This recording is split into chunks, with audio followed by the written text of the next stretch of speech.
혹시 우리 친구들과 우리 선생님들 천년왕국이라고 얘기 들어봤습니까? 교회 다니면서 천년왕국? 애니메이션 만화 제목 같지 않아요?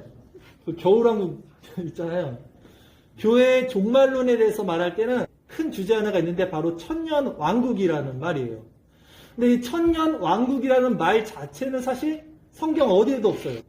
근데 왜 천년왕국을 말하냐면 그 천년왕국에 대한 내용이 요한계시록 20장에 나와 있어서 신학자들이 이것을 천년왕국이다 라고 말하는 거예요. 근데 오늘 우리가 읽었던 마태복음 24장 말씀이 바로 이 종말 때 일어날 그런 천년왕국에 대한 내용이기 때문에 이게 요한계시록 20장에 있는 내용과 맞물려 있어서 오늘은 천년왕국에 대해서 말씀을 전하도록 할게요. 오늘 설교에서 다룰 천년왕국을 여러분들이 정확히 말씀을 듣고 이해한다면 아마 제가 볼 때는 그냥 웬만한 기존 교인들보다, 어른들보다 여러분들이 정확하게 신학적 어떤 수준, 그러니까 소양을 갖게 될 거예요. 지식을 갖게 될 겁니다. 그만큼 이 천년왕국에 대해서 제대로 알고 있는 교인들이 사실 많지 않고요. 그만큼 또 사실 이게 어려워요. 헷갈려요. 그러니까 조금 집중해서 들으면 제가 아주 쉽게 오늘 준비를 해서 설교를 할 테니까 딱 여러분들이 이해할 수 있을 그 정도까지만 제가 준비를 했어요. 잘 듣고 이 개념을 정확히 잡았으면 좋겠어요. 근데 이 천년왕국에 대해서, 이 종말에 대한 천년왕국에 대해서 우리가 왜 굳이 알아야 됩니까? 라고 만약에 이제 질문을 하신다면 말세잖아요. 말세의 종말론적 신앙을 갖는 게 정말 중요해요. 보통 이 말세의 이단 사이비들이 어떤 교리와 어떤 말씀을 가지고 미혹하냐면 바로 이 종말론, 이 천년왕국에 대한 내용을 가지고 성도들을 미혹합니다. 그렇기 때문에 그런 가르침에 넘어가지 않으려면 오늘 성경에서 말하는 이 천년왕국이 무슨 의미인지, 또 천년왕국이 이렇게 나눠져요. 전천년설, 후천년설, 무천년설, 이게 뭔지, 이게 왜 나눠지는지, 그리고 우리가 신앙하는 장로교, 개혁주의는 어떤 자세, 스탠스를 가지고 있는지에 대해서 살펴보도록 할게요. 그래서 오늘 본문 마태복음 24장 29절에서 30절까지 말씀만 제가 다시 읽어드리겠습니다. 그날 환란 후에 즉시 해가 어두워지며 달이 빛을 내지 아니하며 별들이 하늘에서 떨어지며 하늘의 권능들이 흔들리리라.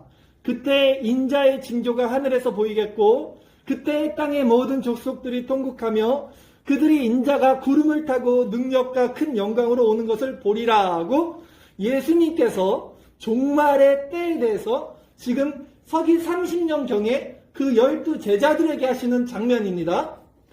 예수님께서 말씀하신 이 종말의 시기가 1차적으로는 언제였냐면 기억하세요? 앞으로 40년 후 AD 70년, 서기 70년에 일어날 그 예루살렘 성전의 파괴 때를 이제 예언을 하신 내용이지만 오늘날 지금 우리들 관점에서 지금 이 말씀은 세상의 끝, 정말 종말에 대한 묵시적 예언의 말씀이기도 하기에 이것은 이중적 예언의 성취라고 했어요. 이 마지막 환란 후에 어떤 일이 일어나냐면 해가 어두워지고 달이 빛을 내지 아니하며 별들이 하늘에서 떨어지고 하늘의 권능들이 흔들린다고 그래요. 이 내용을 가만히 보면 칠흑 같은 어둠이 이제 난다는 것입니다. 그때 예수님의 징조가 하늘에서 보이는데요. 그때 땅의 모든 족속들이 통곡한대요. 그들이 인자, 예수님이 구름을 타고 능력과 큰 영광으로 오는 것을 본다고 합니다. 마태복음 24장 31절에서 33절까지 말씀도 한번 읽어드릴게요. 그가, 예수님이겠죠? 큰 나팔 소리와 함께 천사들을 보낸대요. 그 마지막 날. 그들이 그의 택하신 자들을 하늘 이 끝에서 저 끝까지 사방에서 모으리라. 무화과 나무의 비유를 배우라. 그 가지가 연하여지고 잎사귀를 내면 여름이 가까운 줄 아나니 이와 같이 너희도 이 모든 일을 보거든 인자가 가까이 문 앞에 이른 줄 알라라고 그랬어요. 그때 어떤 일이 벌어집니까? 천사들이 예수님의 택하신 자들을 세상 모든 곳에서 모으는 거예요. 하나님의 백성들을. 그리고 무화과 나무 가지가 연해지고 잎사귀가 나면 여름이 오는 것처럼 이 일을 보거든 이제 예수님이 재림하실 때가 되었다는 것을 알라라고 하시는 거예요. 지금 예수님이 이 말씀 누구에게 하고 계셨다고 그랬죠? 30년 그경에 제자들에게 하시는 말씀이에요. 그런데 이 말씀을 하시고는 지금의 우리가 이해할 수 없는 말씀을 딱 하세요. 마태복음 24장 34절 35절 말씀입니다. 예수님 말씀하세요. 내가 진실로 너희에게 말하노니 이 세대가 지나가기 전에 이 일이 다 일어나리라. 천지는 없어질지언정 내 말은 없어지지 아니하리라. 1세기 제자들을 앉혀놓고 종말 때 이런 일이 일어날 거야 라고까지 말씀하시고 이 세대가 지나가기 전에 이것이 다 일어난다고 그래요. 제자들이 딱 듣기에는 우리 세대 때 한 세대 30년 안에 이 일이 다 일어나겠구나 라고 생각이 들었을 겁니다. 근데 지금 우리가 살고 있는 2000년대 이걸 돌아보세요. 2000년 동안 지금 멸망됐어요? 멸망이 안 된 거예요. 이 세대에 다 이 종말이 이루어진다고 했는데 2000년이 지난 후에 지금 종말이 안 이루어졌어. 이거 어떻게 해석해야 됩니까? 그렇다면 이 세대가 지나가기 전에 이 일이 다 일어나리라는 이 예수님의 말씀은 과연 이 세대는 도대체 누구를 가르치는 것인가? 오늘 이것이 천년왕국을 이해하는 키포인트가 돼요. 천년왕국을 이해하면 이 세대가 이런 거구나를 이해하게 됩니다. 그럼 이제부터 천년왕국에 대해서 살펴볼 거예요. 천년왕국의 내용이 있는 요한계시록 20장 말씀으로 우리가 넘어가 볼게요. 좀 긴데 제가 한번 쭉 읽어드릴게요. 요한계시록 20장 1절에서 10절까지 말씀인데요. 또 내가 보매 천사가 무저갱의 열쇠와 큰 쇠사슬을 그의 손에 가지고 하늘로부터 내려와서 용을 잡으니 곧 옛뱀이요 마귀요 사탄이라. 잡아서 1000년 동안 결박하여 무저갱에 던져 넣어 잠그고 그 위에 임봉하여 1000년이 차도록 다시 만국을 미혹하지 못하게 하였는데 그 후에는 반드시 잠깐 노일이라. 또 내가 보자들을 보니 거기에 앉은 자들이 있어 심판하는 권세를 받았더라.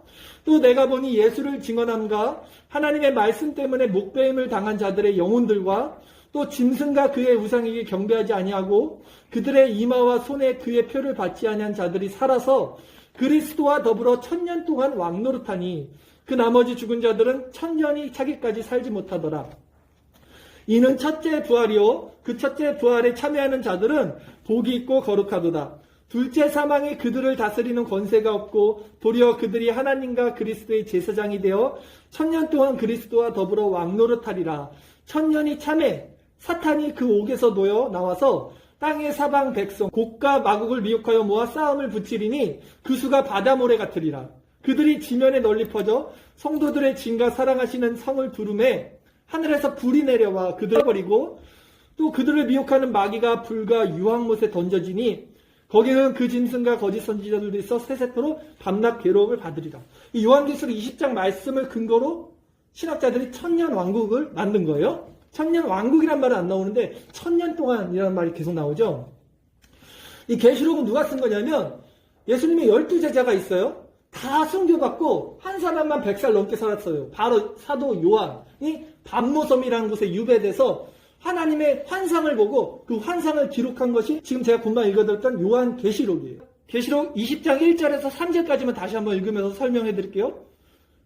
또 내가 보매, 이게 누가 보는 거예요? 지금 요한이 보는 거예요. 환상을. 또 내가 보매 천사가 무저갱의 열쇠와 큰 쇠사슬을 그의 손에 가지고 하늘로부터 내려와서 용을 잡으니 곧 옛뱀이요 마귀요 사탄이라. 잡아서 1000년 동안 결박하여 무저갱에 던져 넣어 잠그고 그 위에 임봉하여 1000년이 차도록 다시는 만국을 미혹하지 못하게 하였는데 그 후에는 반드시 잠깐 노일이라 했어요. 요한이 마지막 때로 환상 중에 이렇게 봤는데요. 천사가 무저갱의 열쇠와 큰 쇠사슬을 가지고 내려왔대요. 무저갱은 지옥이라고 보면 돼요. 지옥. 근데 뭘 갖고 왔어요? 열쇠. 큰 열쇠와 큰 쇠사슬. 사탄을 묶는 거예요. 묶는 도구예요. 사탄 잡으려고 내려온 거예요. 그래서 용을 잡는데요. 용이 누구냐 했을 때 용이 뭐라 그래요? 용을 잡으니 곧 옛뱀이요. 옛뱀이 뭡니까? 아담과 하와 때 누가 유혹하죠? 하와를? 그 뱀이잖아요. 그 뱀 말하는 거예요. 옛뱀이요. 그 뱀이 누구예요? 그것도 마귀요 사탄이라 하는 거예요. 이 사탄을 잡아서 1000년 동안 결박하여서 그 쇠사슬로 무저갱 그 지옥에 넣고 열쇠로 잠그고 임봉하여서 못 나오게 1000년간 나오지 못하게 한다는 거예요. 그리고 그때 복음을 위해서 핍박받고 죽었던 사람들이 부활해요. 그래서 예수님과 이 땅에서 이 세상에서 1000년 동안 왕노릇하면서 행복하게 사는 것을 신학자들이 그냥 1000년 왕국이다 라고 말하는 거예요.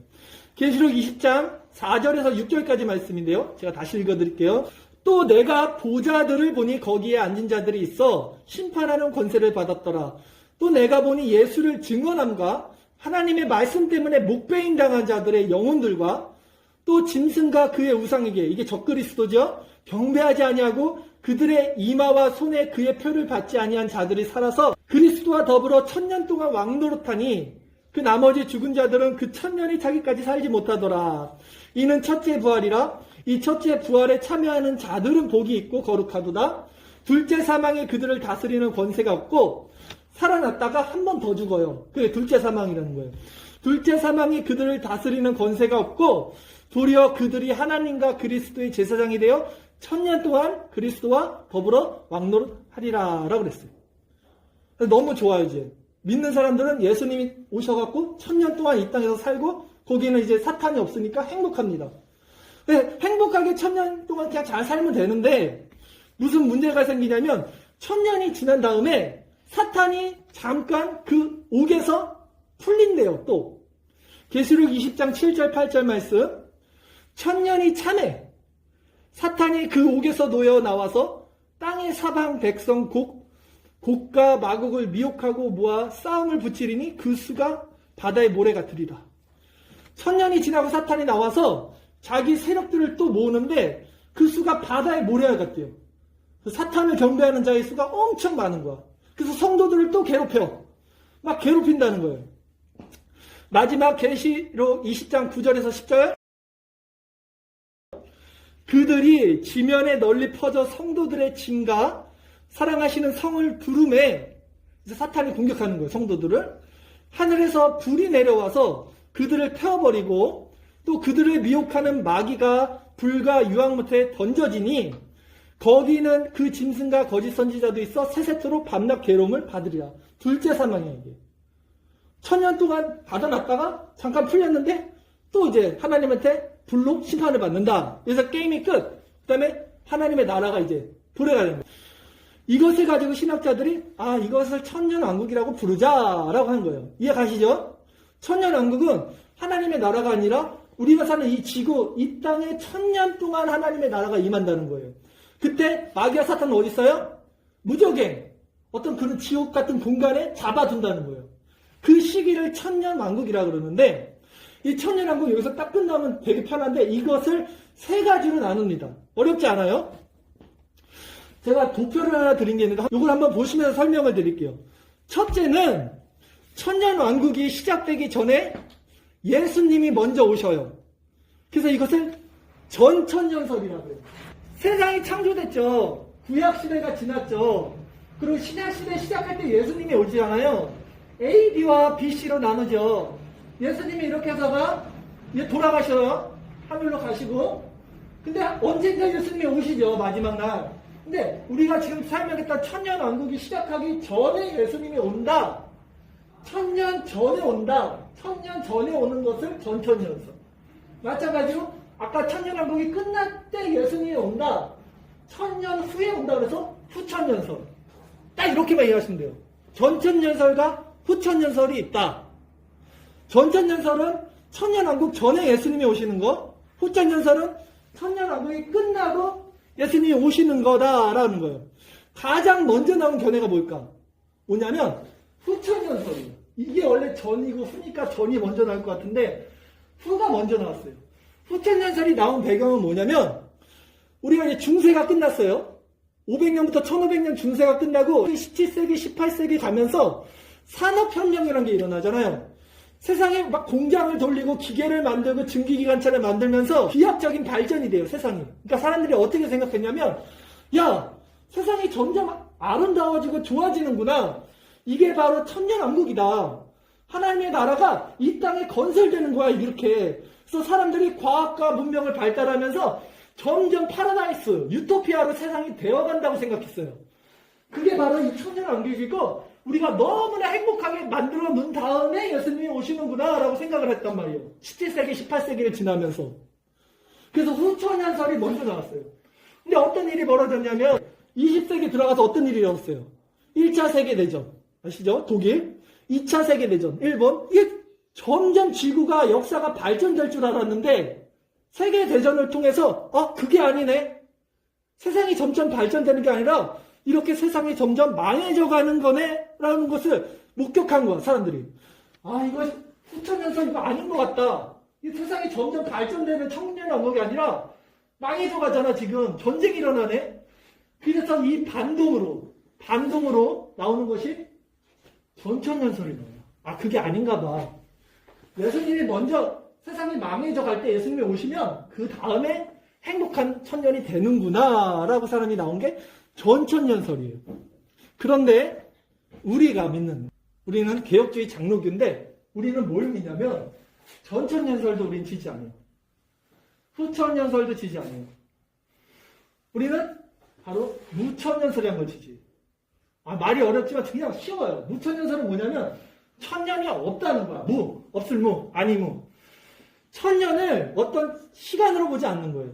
예수님이 처음 세상에 태어났을 때 AD 때 초림 때와 마지막 예수님이 다시 오실 그 재림 이 사이를 그냥 천년이라고 보는 거예요. 상징으로. 그러니까 지금 우리는 어디 살고 있어요? 천년 왕국에 살고 있는 거야. 우리 개혁주의 장로교의 관점에서는 천년 왕국이 어떤 시대에 일어나는 것이 아니라 그냥 예수님이 왔을 때 시작된 거야. 그 예수님이 마지막에 다시 오실 때까지가 천년 왕국 안에서 우리가 사는 거죠. 자, 그렇다면 후천연설과 전천연설의 문제가 뭐길래 우리는 왜 이렇게 말하느냐 했을 때 후천연설은 점점 살기 좋아지는 파라다이스가 되는 거였잖아요. 인간이. 그런데 이것은 당시 자유주의 신학자라고 인본주의, 인간을 막 발전시키는 사람들이 만들어낸 건데 성악설과 성선설이 있죠. 인간은 원래 악해요. 인간은 죄성을 갖고 있어요. 절대 착해질 수 없어. 그래서 인간은 원래 착해. 원래 발전시킬 수 있어. 이 사람들이 후천연설을 만든 거예요. 자유주의 신학자들이, 계몽주의자들이. 그래서 그 사람들이 공산주의도 만들었어요. 여러분 공산주의 들어봤죠? 마르크스. 이 공산주의가 이론은 너무 좋아. 이상적이야. 모두가 공동 생산, 공동 분배. 잘 사는 사람, 못 사는 사람 없이 공평하고 행복한 세상이 공산주의 이론이잖아요. 이게 천국 유토피아를 본딴 거야. 칼 막스라는 사람이 목사님 아들이었어요. 이게 하나님 나라를 보고 이 나라를 이 땅에 만들어야겠다라고 해서 만든 게 공산주의인 거야. 이게 이 후천연설을 토대로 한 거예요. 근데 공산주의 나라는 다 실패했어요 지금. 그쵸? 남아있는 한 나라 있죠? 북한만 남았죠. 공산주의를. 왜 그러냐? 이론은 너무 좋아. 근데 인간의 죄성을 강조하는 거야 이 사람들이. 인간은 그렇게 스스로를 파괴하고 스스로를 인본으로 쌓아서 착해지고 잘 살아지는 게 아니라 싸우는 거야. 본성적으로 악한 게 있기 때문에 그것을 강조했다는 거죠. 그러면 전천연설은 뭐가 문제예요? 전천연설의 문제는 성경을 문자적으로만 해석했다는 거예요. 전천연설을 믿는 사람들은 오늘 우리가 읽었던 내용처럼 성경을 그대로 문자로 해석해요. 그래서 이것을 세대주의자들이 이렇게 믿거든요. 세대주의자? 나쁜 건 아닌데 세대주의가 문자 그대로 믿는 게 나쁜 건 아닌데 모든 성경을 다 문자적으로 이해하면 안 돼요. 왜냐하면 보세요. 예수님이 성경에서 이런 말씀하셨어요. 네가 손이 잘못하면 손 잘라라. 네가 오른눈이 범죄해졌으면 눈을 빼라. 이런 말씀하셨어요. 그러니까 문자적으로 해석하면 어떻게 돼요? 여기 아무도 못 있을까? 성한 사람? 그런 게 있어요. 그래서 초대 교부들은 제롬인가? 진짜 그것을 문자적으로 해석해서 예수님 베드로에게 이런 말 한 적이 있었잖아요. 베드로가 예수님 우리는 죄 씻음을 받았는데요. 이제 어떻게 합니까? 그러니까 예수님이 발을 씻겨주면서 이제 목욕할 필요 없어. 발만 씻으면 돼. 이런 얘기를 했거든요. 성찬하시면서 평생 목욕을 안 하고 살았대요. 굉장히 유명하신 분인데. 그러니까 문자적으로만 해석하면 이런 결과가 일어나는데 전천연설의 문제가 바로 그렇게 모든 것을 문자적으로 봤다는 것입니다. 그렇다면 우리 개혁주의 장로교 관점에서 본 천년왕국의 무천연설을 우리는 지지하는가가 이제 마지막으로 남았죠. 우리 장로교회는 전통적으로 어거스틴부터 칼빈까지 다 이 무천연설, 천년이라는 건 없어. 이건 상징이야 라고 말했단 말이죠. 왜 그러냐면 용을 잡았다 그랬어요. 지금 천사가 내려와서 요한계시록 20장에. 용이 진짜 용이었어요? 상징이었죠. 용은 누구였습니까? 사탄이었잖아요. 사탄의 상징으로 용을 얘기한 거죠. 이런 식으로 계시록 자체가 상징이었어요. 또한 계시록이 쓰여졌을 때 누가 썼다 그랬죠? 사도 요한이 썼잖아요. 사도 요한이 어디서 썼다 그랬어요, 제가? 반모섬. 유배됐어요, 지금. 로마군이 지키고 있어요. 반모섬에서. 근데 이걸 편지야. 이걸 누구한테 주냐면 자기 유대인들에게 줘야 돼요. 사도 요한이. 근데 거기다가 이걸 다 보여주고 검증을 받은 다음에 나갈 거 아니에요. 수색을 할 거 아니에요. 그냥 막 편지를 어떻게 보내. 요한계시록이 그래서 상징이라는 거예요. 이런 상징을 유대인들은 보면 알아요. 우리가 모르는 것을 그들만의 언어가 있다고요. 옛날에 우리나라에서 이거 아세요? 훈민정음? 나란 말씀이 뒷국에 나와 문자로 서로 삼았대 아니할세 이런 절차로 뭐 어린 백성이 느르고저 혹배 있어도 지금 제가 무슨 말 하는지 아세요? 잘 모를 수 있어요? 그 시절은 다 알아듣죠? 바로 이런 언어의 차이가 있었어요. 그래서 유대인들은 알아듣고 로마 사람들은 못 알아듣는 언어로 상징으로 쓴 게 뭐라고요? 요한계시록인 거예요. 그러니까 이걸 문자적으로 해석하면 안 되는 거고 문자적으로 해석한 전천년설이 문제라는 것입니다. 그러면 아까 처음에 제가 계시록 20장 읽었던 문제가 해결돼요. 그리고 우리가 마태복음 24장에 읽었던 문제도 해결돼요. 이 세대가 지나가기 전에는 무슨 말이며 왜 1000년이 지난 다음에 요한계시록에서 잠깐 풀리느냐 이 문제가 다 해결돼요. 우리 진영에서 보면. 왜냐하면 우리는 이거 자체를 그냥 무천년설을 지지하잖아요. 1000년이라는 게 없잖아요. 우리 장로교는. 그러니까 이게 1000년 동안 쭉 가요. 1000년 동안 가다가 잠깐 풀리는 날이 있다고 그랬잖아요. 잠깐 왜 풀리냐. 마지막 때 심판 바로 전에 그 무저강에서 사탄의 세력들이 적그리스도들이 잠깐 풀려서 성도들을 엄청 유혹해서 그 세력들이 모래와 같이 많아진다 그랬잖아요. 바로 이 마지막 때 배교가 일어납니다. 즉 교회 안에 있는데 이 사람이 진짜 알곡인지 쭉정인지 진짜 신자인지 아닌지가 이 마지막 때 일어나요. 하나님께서 그것을 거르기 위해서 사탄을 쓰시는 거예요.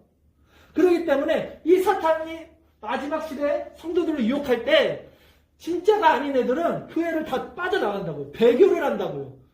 진짜 믿음이 있는 사람들만 남아요. 그 구분을 짓기 위해서 사탄을 잠깐 풀린다는 말을 쓴 거예요. 그 구분 다음에 그 남은 자들의 구원을 받는 겁니다. 그리고 이 세대가 지나가기 전에 이것이 다 이루리라. 오늘 마태복음 24장 말씀은 그 AD 30년 이 세대가 아니라 이렇게 본다면 이 세대는 바로 예수님이 초림부터 재림까지의 신약 모든 성도 이 세대가 지나가기 전에 이 일이 다 이루어질 거야 라는 말이 되는 겁니다. 너무 어렵죠? 이해 가세요? 그냥 할게요. 제가 준비하면서 이거 어른들도 몰라요 진짜. 사역자들도 몰라요 솔직히. 진짜 쉽게 해준 거예요. 그러면 베드로가 이렇게 말해요. 지난주에 제가 읽어드렸잖아요. 베드로후서. 사랑하는 자들아 주께서는 하루가 1000년 같고 1000년이 하루 같은 이 한 가지를 잊지 말라. 이것도 이해가 가는 거예요. 그 1000년이 시간적인 1000년이 아니라 초림과 재림의 1000년을 얘기하는 거예요. 베드로도 지금. 그 한 가지를 잊지 말라는 거예요. 하나님은 하루가 1000년 같아요. 이 세대가. 근데 왜 하나님이 안 오십니까? 예수님이 재림을 안 하십니까? 너희들이 돌이켜 회개하기를 원해서 하나님이 기다리고 계시는 거라고 그러잖아요. 우리는 오늘 예수님께서 제자들에게 종말의 징조에 대해 말씀하신 내용을 통해서 마지막 우리 때 일어날 천년왕국에 대해서 살펴봤습니다. 천년왕국은 뭐였습니까? 사탄의 세력에 결박당하고 성도들이 예수님과 이 땅에서 왕노릇하며 사는 기간인데 이 천년왕국은 세 가지로 나눈다고 그랬어요. 크게 전천년설과 후천년설 그리고 무천년설. 전천년설은 천년왕국이 일어나기 전에 예수님 오시는 거. 후천년설은 천년왕국이 끝난 다음에 직후 예수님이 오시는 거. 무천년설은 천년이 아니라 예수님 초림, 재림 이 사이 지금 우리가 사는 이 시대가 천년왕국이다. 그냥 종말의 때이다. 이렇게 믿는다고 했어요. 그러기에 우리는 이미 이 땅에서 이루어진 하나님 나라를 살고 있어요. 지금 사탄은 무적에게 결박되어 있어요. 그쵸? 우리는 왕 같은 제사장으로 그 왕의 신분으로 예수님과 지금 다스리는 1000년을 살아가고 있는 중이라는 거예요. 그러기에 여러분 그 동화책 아시죠? 왕자와 거지. 왕자의 신분으로 거지처럼 살고 있어요. 우리 성도도 마찬가지예요. 제가 볼 때는. 이미 예수님이 2000년 전에 십자가에서 승리를 했어요. 마귀 권세를 깨트려 버리고 무적에 묶어버렸단 말이에요. 그리고 우리와 같이 왕 같은 제사장으로 1000년간 왕노릇하리라 라고 말씀을 했는데 그 믿음 안에서 이 세상을 살 때 왕으로서 살아갈 수 있는 우리가 여전히 거지처럼 살아요. 왕인데도 거지처럼 산다는 거죠. 그러니까 그렇게 살지 말고 당당하게 자신감 있게 성도로서 이미 승리한 게임 안에 있는 자로서 살아가는 거예요. 저는. 왜? 우리는 이미 예수님께서 2000년 전에 십자가에서 이긴 그 승리 안에서 1000년을 살고 있는 자들이라는 이 정체성을 잊지 말라고요. 이 믿음이 우리에게 있길 바라고 이 믿음으로 마지막 그 종말의 때 사탄의 어떤 공격 가운데서도 배교를 하지 말고 여러분 꼭 이 믿음을 지켜서 그 많은 바닷모래와 같은 그런 배교자들 안에 끼지 말고 정말 소수지만 하나님의 백성들 그 멤버 안에 껴서 새하늘과 새 땅에서 하나님과 예수님과 더불어 함께하는 저희들 됐으면 좋겠습니다.